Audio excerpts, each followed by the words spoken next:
we'll be talking about a very critical topic, which is how do we handle when the overall theme or feel of the Ummah is at a low point. How do we behave based on the Quran and the Sunnah when the morale is down? When people start to say things that seem hopeless. We had hope. We said, inshallah, everything will be fine, but things are not looking to be fine. Things are getting worse. But you say, inshallah, maybe in a month, and now it's 2-3 months, then you're like, will things ever change? So that's the emotions that even some Sahaba went through. What's the right attitude? How did Muhammad sallallahu alayhi wasallam navigate through that? Let's learn from him, bi'idhnillahi subhanahu wa ta'ala. Let me share with you an example of what Rasulullah sallallahu alayhi wasallam and the Sahaba went through. The Prophet sallallahu alayhi wasallam, early on in his da'wah in Mecca, things got quite dark. Persecution and torture, insulting verbally, then it went physically.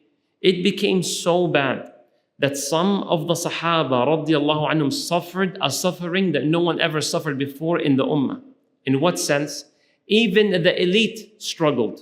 For example, Muhammad sallallahu alayhi wasallam in an authentic hadith, while he was giving da'wah in one of the worst days of his life in da'wah, the enemies of Islam were gathering against Muhammad sallallahu alayhi wasallam. While the Prophet was making tawaf, Abu Jahl said, look at this mura'i, look at this show off, bragging his faith. Who will go and do something about this? Who will put a stop to this man calling people to Islam? So Uqba bin Abi Mu'ayt, who is one of the worst of people in Mecca, he says, I will do it. Uqba is an elite. So he was told there is a neighboring area that sacrificed a camel. Okay, what does this have to do with the story? When they sacrifice the camel, some organs, people don't eat, they throw it away. So he went there to grab that filthy organs that you and I get grossed out from seeing. You and I get grossed out from smelling. This man grabbed it with his hands, heavy weight, a lot of quantity, and onto his chest and holding it. Why? Because Abu Jahl gave the advice, who will take it and wait until Muhammad sallallahu alayhi wasallam makes sajda, and when he is in sajda, dump it on his back. And if you think of it, I know many of you heard it before, but I just want you to really rationalize the situation. Uqba is a leader, صح? Uqba is a big shot. He has abid, he has slaves under him. What level of hate he has that he himself does it? You see what happened?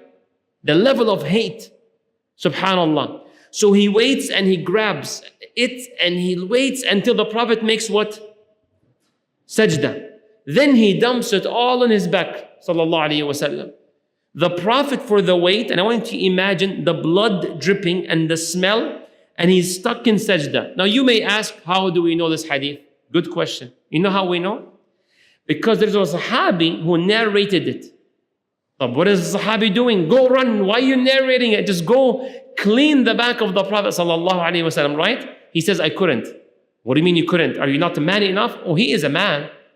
But he says, if I walk in, I may not make it alive. Because Quraysh and the leaders. What does this tell you compared to us today? You see things like, wallah, if I can do something, right? Something that I can lift the oppression, lift the hardship. But there's nothing that you can do. Imagine a Sahabi Ibn Mas'ud radiallahu anhu saw your Nabi sallallahu alayhi wa sallam across from him, not from a different city, not on FaceTime, not on a WhatsApp video. He can see Rasulullah, he couldn't do it. Can you imagine the pain he had? Subhanallah. So then who helped him out? There was a lady, she was walking. She saw the Prophet sallallahu alayhi wa sallam. Then she went to the Prophet's daughter. Which one? Fatima radiallahu anha. وَهِيَ جُوَيْرِيَّةٌ. She was a little child. She was about 8 years old. She knocked on the door. Fatima, Fatima, your dad. Horrible situation. So Fatima, تسعى. She was running. And then she cleaned the back of her father sallallahu alayhi wa sallam. And in a very rare occasion, she looks at the leaders, they're laughing so much, the hadith says, they were leaning on one another. Like it was so funny to them because they were about to fall. Rolling on the floor laughing, what the kids say, ROFL. That's what the adults were doing at Rasulullah sallallahu alayhi wasallam. So then she started to curse at them, you're such and such, you're such and such. After Muhammad sallallahu alayhi wasallam finished his salah, and allow me to repeat this 3 times. After Muhammad sallallahu alayhi wasallam finished his salah, after he finished his salah, sallallahu alayhi wasallam, he got up and in a very rare occasion, he made dua against them. He says, Allahumma alayka bi Abi Jahl. Allahumma alayka bi Uqba bin Abi Ma'it. Oh Allah, destroy Utbah bin Rabi'ah. Ya Allah, destroy Shayba bin Rabi'ah. And he named them one by one. The hadith says, the laughter faded away. Oh, Rasulullah is angry. Oh my God, this man is serious. And why did I emphasize when he finished his salah? Because Rasulullah knows for Allah to accept our dua, we need to do our salah.